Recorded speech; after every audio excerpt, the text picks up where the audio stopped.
PCOS किंवा PCOD हे आजकाल इतकं कॉमन झालेलं आहे की अगदी 15 वर्षाच्या मुलीपासून ते 30 ते 35 वर्षाच्या लेडीजपर्यंत सगळ्यांच्या मध्ये हे आढळून येतं.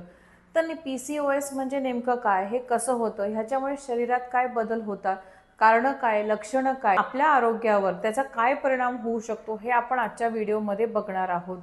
नमस्कार, मी doctor Rashmi Shah, fitness and nutrition specialist, hormonal health expert and lifestyle improvement coach.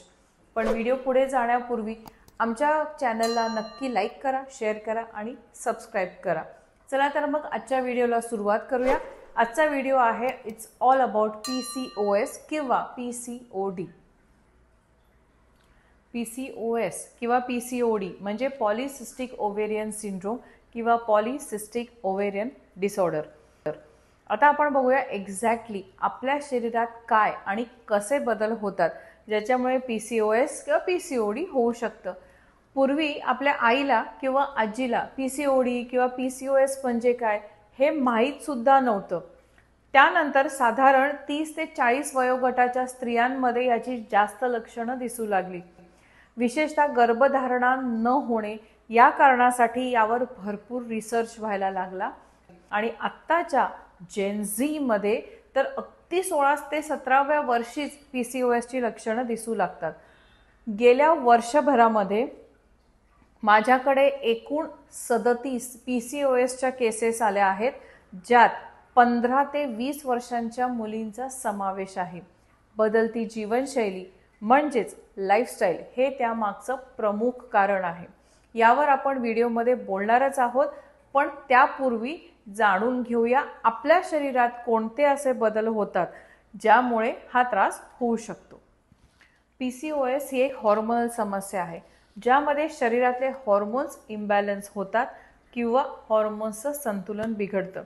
Generally जेव्हा पाळी येते तेव्हा आपल्या ओव्हरीज मधल्या फॉलिकल्समध्ये बीज किंवा एक तयार होतं आणि ते फॅलोपियन ट्यूब म्हणजे एक नळीसारखा दिसणारा छोटा भाग आहे जो ओव्हरी आणि गर्भाशयाला जोडतो. त्यातून ते एक किंवा ओवम युटेरसमधून बाहेर पडतं, ज्याला आपण पाळी येणं असं म्हणतो.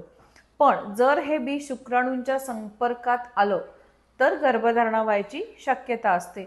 हे झालं नॉर्मल बॅलन्स म्हणजे संतुलित हॉर्मोनचं कार्य.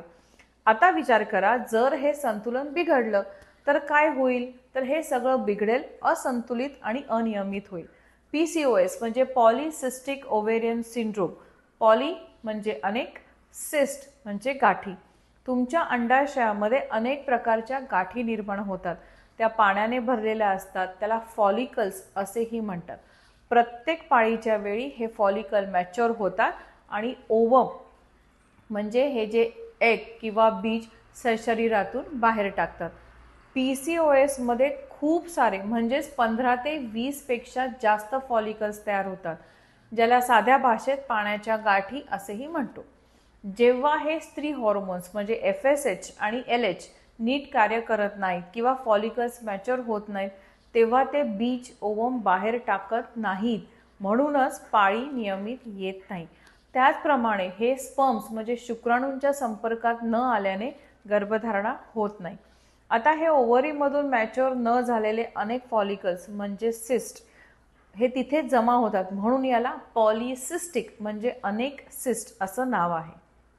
आता हे मागे राहिलेले सिस्ट किंवा गाठी अँड्रोजन नावाचं हॉर्मोन तयार करत राहतात, ज्याला मेल किंवा पुरुषी हॉर्मोन असं म्हणतात. आता यामुळे काय होतं हे आपण बघूया. नंबर 1, हे अनुवंशिक असू शकतं किंवा तुमच्याकडून पुढच्या पिढीलाही हे जाऊ शकतं. नंबर 2, इन्सुलिन रेझिस्टन्स म्हणजे इन्सुलिन या हॉर्मोन्सचं काम बंद पडणं किंवा कमी होणं. म्हणजे काय, तर इन्सुलिनचं काम खरं तर आहे शरीरातील ग्लुकोजचं ऊर्जेत रूपांतर करणं आणि चरबी कमी करणं, म्हणून इन्सुलिनला फॅट बर्निंग हॉर्मोन असंही म्हणतात.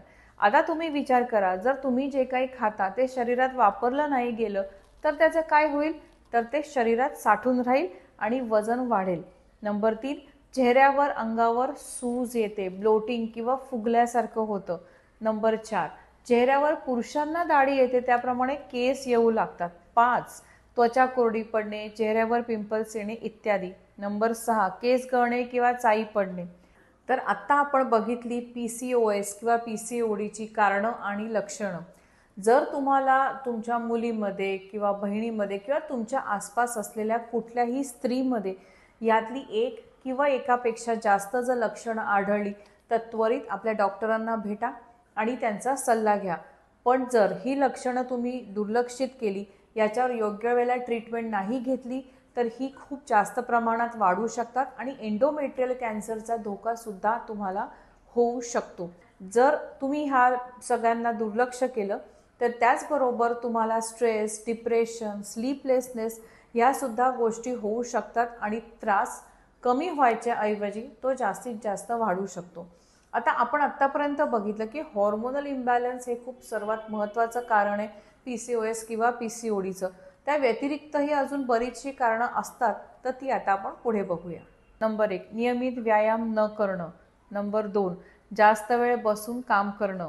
नंबर 3, खाण्याच्या वेळा न पाळणं.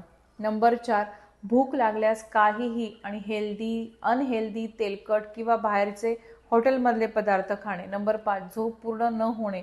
रात्री उशिरापर्यंत TV, मोबाईल बघण्याच्या सवयीमुळे झोप खराब करून घेणे.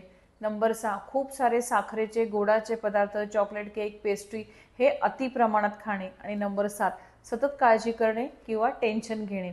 या सगळ्यामुळे PCOSची लक्षणं वाढू शकतात आणि कॉम्प्लिकेशन्सही निर्माण होऊ शकतात.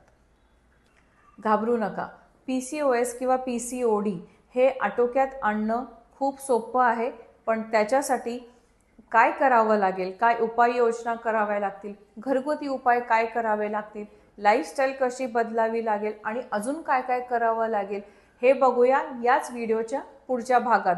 तर मी आणि माझे हॉर्मोन्स या आमच्या सिरीजला लाईक करा, शेअर करा आणि सबस्क्राईब करा.